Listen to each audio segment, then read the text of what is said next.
Hi friends, cooking ഡിലീഷ്യസിലേക്ക് സ്വാഗതം.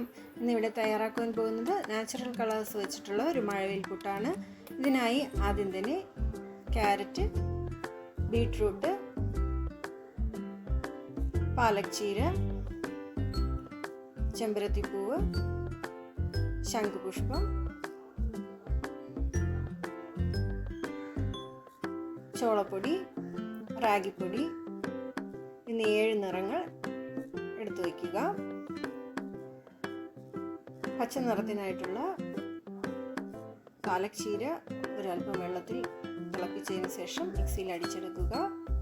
Carrot, beetroot എന്നിവ വേവിച്ചതിന് ശേഷം മിക്സിയിൽ അടിച്ചെടുക്കുകയോ ഗ്രേറ്റ് ചെയ്ത് മാറ്റി വയ്ക്കുകയോ ചെയ്യാം. ശംഖുപുഷ്പവും ചെമ്പരത്തിപ്പൂവും തിളച്ച വെള്ളത്തിൽ അല്പസമയം ഇട്ട് വെച്ചിരുന്നതിന് ശേഷം അരിച്ചു മാറ്റി വയ്ക്കുക.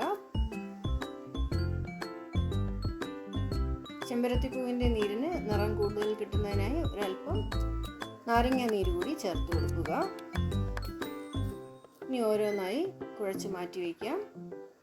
ആദ്യം റാഗിപ്പൊടി ഒരല്പം ഉപ്പ് ചേർത്ത് വെള്ളത്തിൽ കുഴച്ച് മാറ്റി വയ്ക്കുക.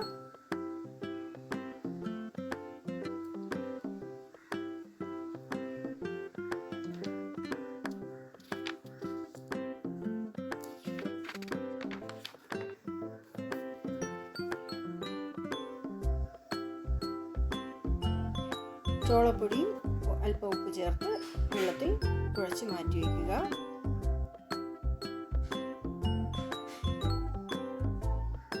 ഇനി ആവശ്യത്തിന് പുട്ടുപൊടി എടുത്ത് അതിൽ ഉപ്പ് ചേർത്ത് പാലക് ചീരയുടെ നീര് ചേർത്ത് കുഴച്ച് മാറ്റി വയ്ക്കുക.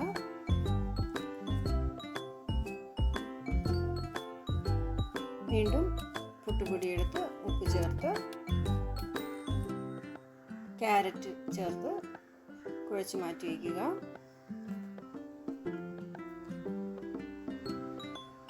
വീണ്ടും പുട്ടുപൊടിയിൽ ഉപ്പ് ചേർത്ത് ചെമ്പരത്തി നീര് ചേർത്ത് കുഴച്ച് മാറ്റി വയ്ക്കുക. അല്പം ഉപ്പ് ചേർത്ത് പുട്ടുപൊടിയിൽ ശംഖുപുഷ്പത്തിൻ്റെ നീര് ചേർത്ത് കുഴച്ച് മാറ്റി വയ്ക്കുക.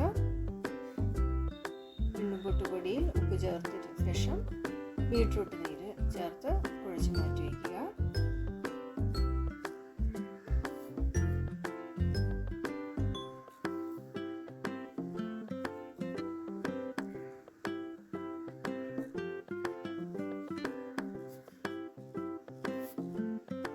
ഏഴ് നിറത്തിലുള്ള പുട്ടുപൊടി തയ്യാറാക്കിയതിന് ശേഷം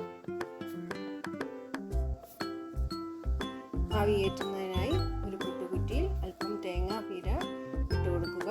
അതിനുശേഷം ഓരോ നിറങ്ങളായി അല്പം ഇട്ട് കൊടുത്ത് ആവിയിൽ വേവിച്ചെടുക്കുക.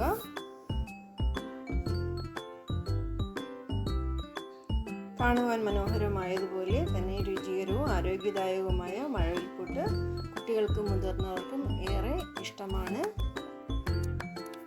കുട്ടികളുടെ ലഞ്ച് ബോക്സിലും ബർത്ത്ഡേ പാർട്ടികളിലും ഒക്കെ ഒരു വ്യത്യസ്തമായ ഒരു പലഹാരമായി മഴവിൽപ്പുട്ട് നമുക്ക് വിളമ്പാവുന്നതാണ്. എല്ലാവരും ചെയ്തു നോക്കി അഭിപ്രായം അറിയിക്കുക. ലൈക്ക് ചെയ്ത് ഷെയർ ചെയ്ത് സബ്സ്ക്രൈബ് ചെയ്യുക. വീണ്ടും മറ്റൊരു വീഡിയോയിൽ കാണും വരെ ബൈ.